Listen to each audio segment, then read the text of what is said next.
লোকসভা ভোটের আগে চলছে চারদিকে পুলিশের নাকা চেকিং। আর এই নাকা চেকিং এর ফলে কোলাঘাটে একটি ওড়িশাগামী প্রাইভেট কার থেকে উদ্ধার নগদ 20 লক্ষ টাকা, সেই সাথে পুলিশের হাতে আটক গাড়ি চালক সহ 3 জন। এতগুলো টাকা তারা কোথায় পেল আর কোথায় এবং কার কাছে তারা ওই টাকা পৌঁছে দিতে যাচ্ছিল সেসব কথা পরিষ্কার হবে জিজ্ঞাসাবাদের পর। তবে পুলিশ অবশ্য ইতিমধ্যেই আয়কর দপ্তরকে সংবাদ পাঠিয়ে দিয়েছে। এদিকে ঘটনার তদন্ত শুরু করেছে কোলাঘাট থানার পুলিশ। ওদিকে পুলিশ সূত্রে জানা গিয়েছে গাড়িটি হাওড়া জেলার উলুবেড়িয়া থেকে ওড়িশার দিকে যাচ্ছিল, কিন্তু এত বিপুল পরিমাণ টাকার উৎস কোথায় সেটা জানা অত্যন্ত জরুরি। এদিকে ভোট ঘোষণার পর থেকে বিভিন্ন জেলা জুড়েই পুলিশের নাকা চেকিং শুরু হয়েছে। সেদিক থেকে এই হাওড়া জেলাতেও শুরু হয়েছে নজরদারি, যে কারণে 3টি দল আন্তঃরাজ্য ও আন্তঃজেলা সীমানায় মোতায়েন করা হয়েছে। অন্যদিকে 18টি ফ্লাইং স্কোয়াড প্রতি মুহূর্তে জায়গা বদল করে ওই নাকা চেকিং এর কাজ চালিয়ে যাচ্ছে।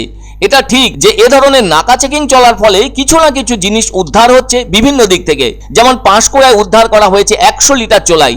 এই ঘটনার কারণে দুটি মোটর বাইক সহ এক চোলাই কারবারিকে গ্রেপ্তার করা হয়েছে, তার নাম বিশ্বজিৎ প্রধান।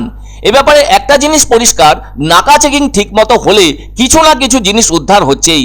এমন ঘটনা সম্পর্কে পূর্ব মেদিনীপুরের পুলিশ সুপার সৌম্যদীপ ভট্টাচার্য জানিয়েছেন, বৃহস্পতিবার নাকা চেকিং এর ফলে বড় সাফল্য মিলেছে।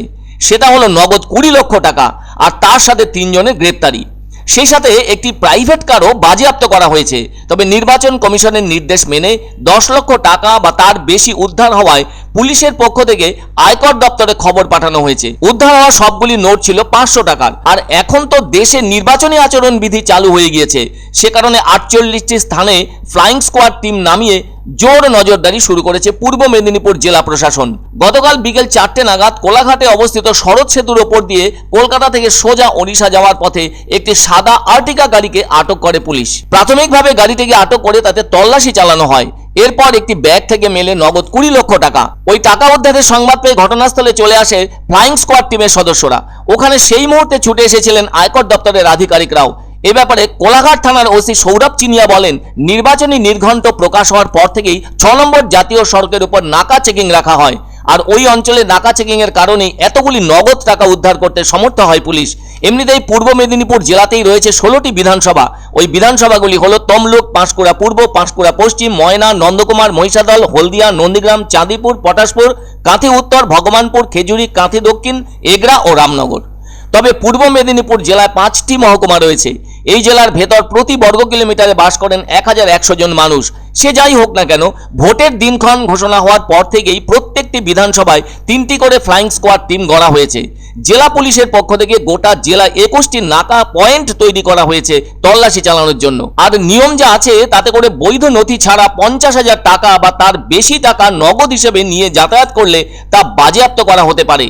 এছাড়াও 10,000 টাকা কিংবা তার বেশি মূল্যের উপহার সামগ্রীও এই নজরদারি কমিটি বাজেয়াপ্ত করতে পারে। তবে মনে রাখা দরকার, সেই সমস্ত বাজেয়াপ্ত সামগ্রী কিংবা অর্থ ফ্লাইং স্কোয়াড টিমের হাত থেকে ফেরত পেতে গেলেও যথেষ্ট কাঠখড় পোড়াতে হবে। যে নিয়ম আছে তাতে করে 24 ঘন্টার মধ্যেই যার কাছে বা যে ব্যক্তির কাছ থেকে সেই সমস্ত টাকা বা কোনো মূল্যবান উপহার সামগ্রী মিলবে তাকে সেই সব জিনিস ফেরত পেতে গেলে জেলা স্তরে ক্যাশ রিলিজ কমিটির কাছে আবেদন করতে হবে। শেষটায় ওই কমিটির শুনানির পরই প্রকৃত পদক্ষেপ বা সিদ্ধান্ত গৃহীত হবে বলে দাবি প্রশাসনিক কর্তা ব্যক্তিদের।